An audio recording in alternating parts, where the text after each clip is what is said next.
นี่ก็บาดใหญ่มากมาสี่พันใหญ่มาบอกท่านให้สมบูรณ์มากเรื่องกันแบบมืออื่นนั่นพอที่พักเวียกเลยโอ้จะได้เงินค่าสร้างโดยเบิกค่าสร้างสิบ่เบิกเท่าไหร่น่ะให้เท่าไรก็เอาเท่านั้นเราจะเฮ็ดงานนั้นเราจะเฮ็ดเวียกดอกบ่ถ้าน้องข่อยเนี่ยบ่มีงบหรอกแต่ว่าคำจำเป็นเดือนร้อนนี่ดีข่อยก็เอาส่วนตัวข่อยให้ได้อยู่โดยแต่ว่าเจ้าฮู้เจ้าสิเอาเท่าไหร่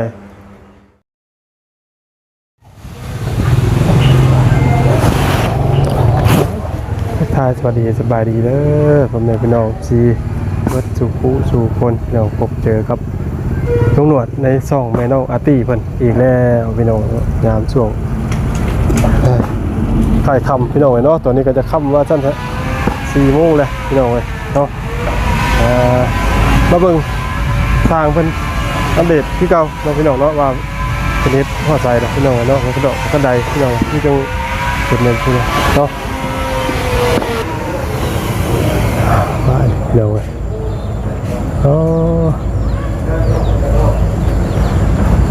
อาจารย์ขึ้นเงี้ยงแต่เฮ้เป็นได้ไงสบายดีพี่น้องเลยโดยสบายดีเป็นแบบเป็นแฟนนี่ละโอ้คือแบบว่าเปลี่ยนแบบไม่นึงนะจากพอแบบไปได้คือนะที่ว่างแทนไปเพื่อนเอาล่างอยู่ป่ะโอ้ขั้นห้องไปเที่ยวไหนให้มันเกะไม่ไปได้เลยเดี๋ยวเอาห้องไว้ทั้งนี้ทั้งสองแบบทั้งนั้นปล่อยโล่งเลยเนี่ยกางามอยู่กันทั้งมันสียาวดิเป็นห้องทวงเลยตัวนี้ห้องครับเขตยาวแต่ว่าขังคือกันขังนั่นกับ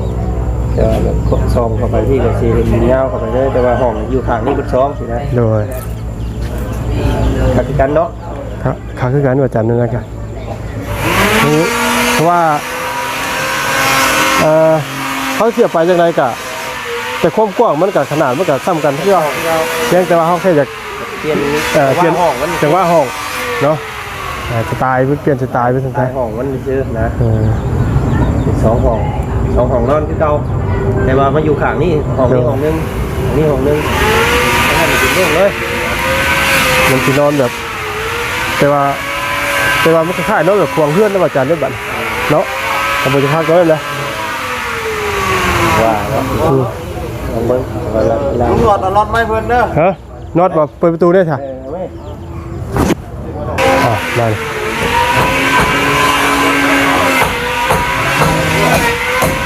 ครับเด้อปึ๊บโอ้คักตัวเนาะขายแล้วแต่ว่าเน้นหน้าแบบนิดเราไปนอกไปทางเบาจันเนาะก็ได้เบิ่งสิว่าไปที่กั้นห้องจังหวะได้เลยเดือนน้องออกแบบเพื่อนน้องกันน้องล้างสันนอกแปลว่าเห็ดออกมาแนวใดเห็นแนวแปลกๆมาท่านซะพี่น้องเลยเนาะแต่ว่าคำ12เสานั้นกั้นแบบคืออันเฮือนน้องพรน่ะงามพี่น้องเนาะเห็ดคือน้องพรเฮือนน้องไซพี่น้องเลยก็งามเพื่อกันแบบเพื่อนน้องน้ำเนาะถามว่า12เสาพี่น้อง12ต้นมันก็งามไปอีกแบบว่าง่ายมันเอาตามขนาดเฮือนนะพี่น้องเนาะมันถามว่าขนาดมันน้อยเขากะที่เฮ็ดมันกะภูเขาส่งอีกเนาะพี่น้องเนาะมันกะพื้นที่บ่ได้นะเขาต้องเบิ่งขนาดของตัวบ้านเนี่ยกว้างเนี่ยบางทีเฮ็ดอะไรว่าเวียนแนวได้เนาะเดี๋ยวถึงแล้วบางทีนี่ก็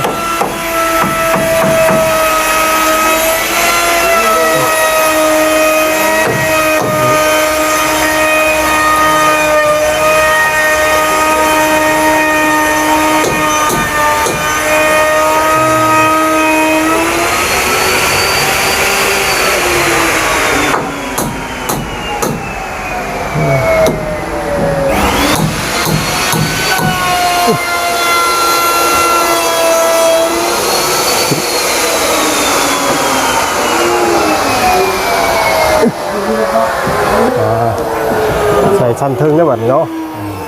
มีหลายชั้น นี่คือใจ เดี๋ยว บ่กล้าแล้ว สบายดีเด้อ โดยสบายดีเด้อทั้งว่าเพิ่นคือเป็นป่าโดยเด้อฮะ มาเอานั่นแหละ ฮะเอาเบิ่งตาลูกก่อนครับกล้ามใครเราคนกล้ามอยู่ ทักได้เพิ่น คือบ่ใส่สวรรค์จ้ะสวรรค์เบ็ดบ่ ชาวบ้านไทยใส่ซุ่มอยู่ก็ได้ สวรรค์ซื่อ โอ้เอ้า ๆซื่อ ไปว่าเห็นเจ้าใส่สวรรค์ไฟอันแบบหนึงนะแบบน้อยๆนะ ซื่อ บ่โอ้ บ่ได้ให้เอาไปแทน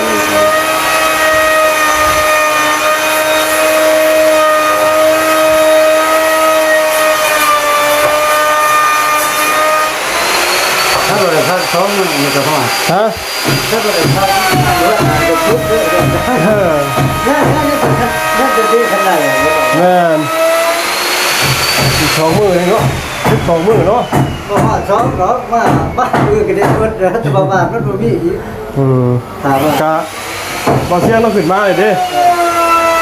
บ่เสียงเราขึ้นมามื้อนี้แหละ บ้านในมันก็บ่ยากเพราะมันบ่ได้หลายพอ แม่น เนาะอีกนี่มันหลายพอ คิดบ้านใหญ่มันไวกว่า ไว้กว่าเลยไม่ก็ บ่เสียงเราขึ้นมามื้อนี้แล้วล่ะสิซื้อมื้ออื่นมีจังได๋ คือเพิ่นได้แล้วเพิ่นแนวงานเพิ่นเนี่ย แม่นกะมาก็คือเก่าเลยเนาะถ้าสร้างบ่มาก็บ่ได้เอาเลยเนาะ แล้วพวกเราเขาเป็นเพื่อนเอาผ้าเยอะ เออ เจ้าเราสิคิดแล้ว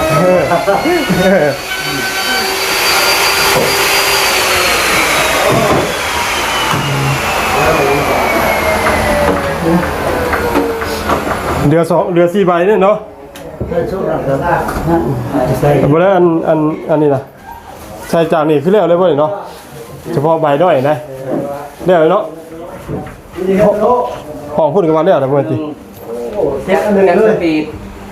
เลย ใหม่เลย ใหม่เรียบร้อยชอบลูกกาตะลุชอบใหม่ แปลก มียังใหม่ จักสติ้งบ่ บอแจ็คสปีดแจ็คซอยเลยแจ็ค จับคงเดือนที่ไหน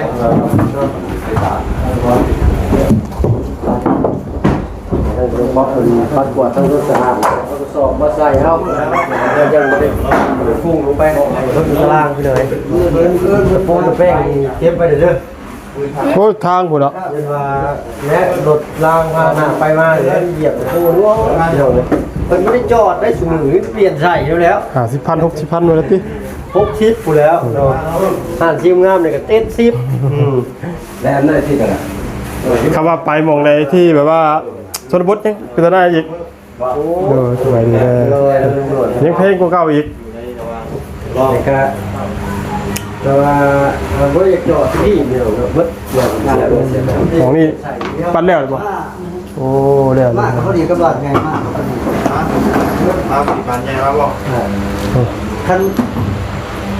นสมมติว่ามากเงินกันแต่ว่าที่ยังอีกหลาย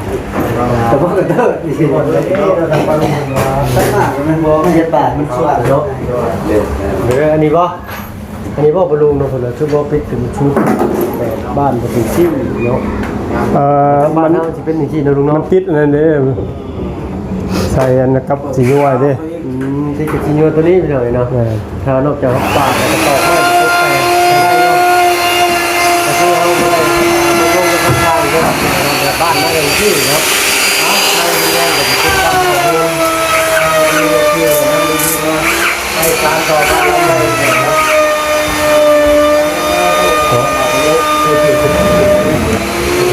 บ้านนี้ก็ กล้ามเป็นมัดเนาะ เราน้าดูดีขนาดนี้นะ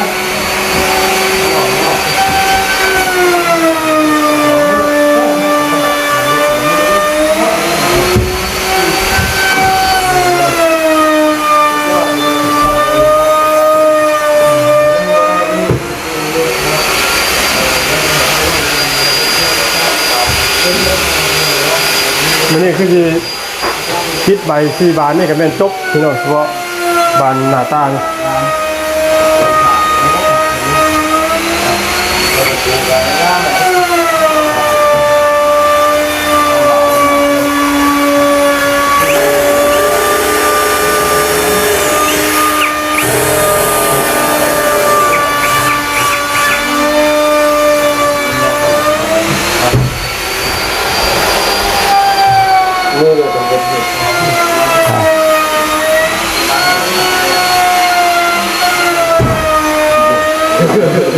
แต่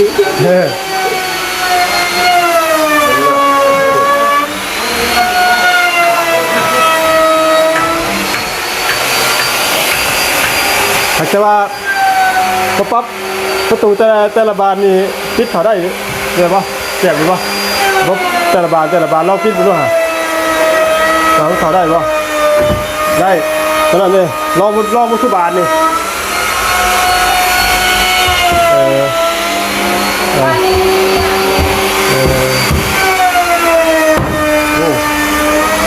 ได้อยู่คนท่าได้หุดล็อก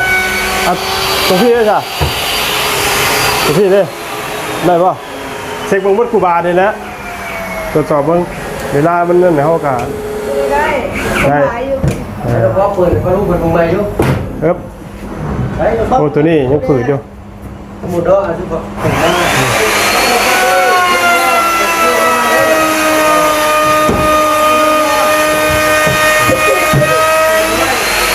ตัวนี้ฝืด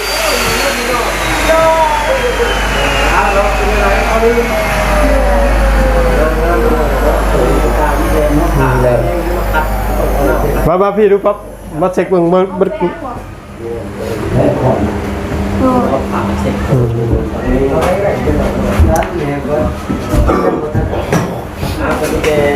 ขาโทรมาแล้วแบบเดิน ก็ขอบคุณค่ะที่ทำเป็นปีที่เรา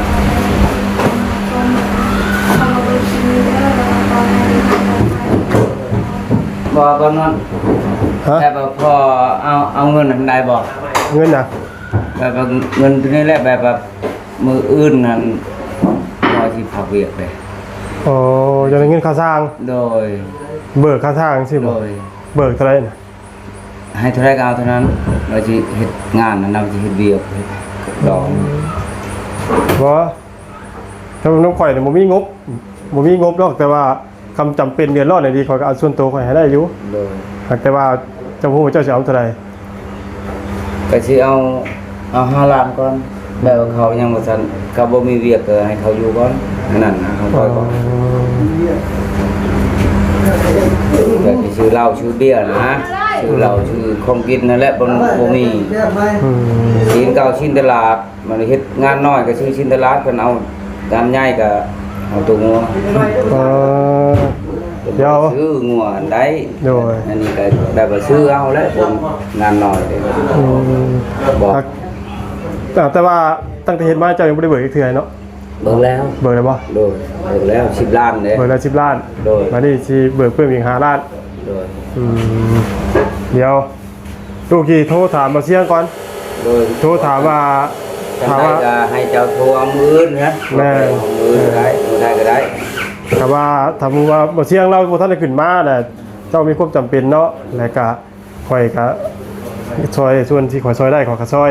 เนาะแต่การข่อยก็ต้องแจ้งทั้งบ่เสียงก็อีกรอบหนึงก่อนนะว่าเพราะว่าเงินค่าสร้างอยู่กับบ่เสียงเนาะพี่น้อง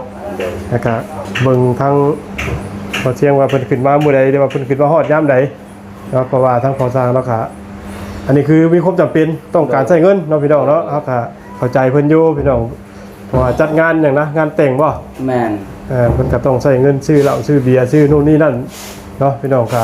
อันนี้ก็เข้าใจอยู่พี่น้องเอ้ยถ้าไปบ่มีเงินก็คือว่าแน่ เขาบ่รับถือนะเนาะพ่อเนาะ โดย บ่ดีแล้วตำรวจบ่ตรงๆนะพี่น้องเอ้ย แหละ อ้าวถ้ามีเงินนี่เขานับถือ สบาย ย่างกายย่างอยู่ก็ไกลๆยังอื่นใช่ไหม แม่น คนบ่มีเงินนี่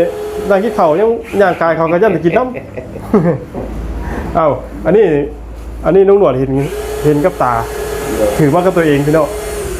อันนี้ถึงลุงหนวดถึงกล้าว่าได้เนาะถามมิแต่ว่าเดี๋ยวลุงหนวดลูกเนาะบอกขออนุญาตเนาะลูกที่คุยกับเป่าเสียงเรียบร้อยแล้วที่เซ็ตบอกเจ้าเด้อ โดย จะโทรไปทางเฟซนั่นแหละ โดย แล้วถ้าว่ามันได้ครับเพิ่นก็สิแจ้งบอกในเฟซนั่นแหละ โดย ให้โทรไปหาเจ้าว่า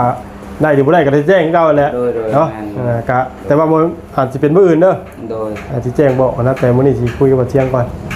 เพราะว่า อื่นแบบว่า11 12 โมงได้ แม่นก็อาจจะอันน่าสิก่อนทันได้ในช่วงเช้านั่นแหละ โดย แต่ว่าข้อยก็บ่ฮู้ว่าเที่ยงเราขึ้นมาได้บ่หรือว่าจังใดนะทางเพื่อสมมุติว่าถ้าว่าเที่ยงเราขึ้นมาแล้วก็สิได้ โทรบอกว่าเชียงว่าต้องท่องภาษาต้องการเบิกเงินก็สิได้โทรบอกเรานะให้เราไปหาเจ้าดิจังซี่นะพี่น้องน้องประกาศสิได้ง่ายพอตอนนี้นึกว่าก็ยังบ่ฮู้ว่าเรามาหรือบ่มาเนาะมีแต่ตามนั้นนะพ่อเด้อโดยพ่อเดี๋ยวมื้ออื่นให้คำตอบโดย 10 โมง 11 โมงก็ได้เท่าไหร่ก็ได้ โดย 4 โมง 5 โมงแล้วแบบพอคาเวียกแล้วก็ โดย ไปบ่ได้ น้องพี่น้องก็เข้าใจทั้งพ่อสร้างเนาะพี่น้องเอ้ยเดี๋ยวมื้ออื่นให้คำตอบแล้วช่วงพุ่นละตัวเช้าเนี่ยแหละถึงเผลอจังอาจสิบ่เล่นกับบ่จักเนาะพี่น้องเอ้ยใช้กระสอบไปเลยป๊อปใช้กระสอบเนี่ย สอบอยู่ไหน สอบอยู่ไหน เอาขี้เรือใช้กระสอบบ่ กวดลงไปไม่ใช่ว่ามัน สิให้ตะโลเอาเมื่อเพราะว่าตะโลบอกว่าอยากใส่กับยังเกาะ สวยเลยสามิตรว่าหน่วยกะสิได้จบคลิปกันได้วันนี้เด้อพวกเป็นยัง ก็ขอขอบคุณทางเนจีดีแล้วก็ทาง FC แล้วก็ที่เขามาชมคลิปนี้แล้วก็คอยมาเป็นทางปลอดภัยขอบเจ้าก่อนเด้อ โอ้ยเราพี่น้องเนาะกะลงมาตารางก่อนบ้านก่อนจบคลิปปิดคลิปกันเนาะพี่น้องให้พวกรอบๆตัวบ้านตัวเพื่อนตัวชานพร้อมๆเพื่อนอีกทีนึงเนาะ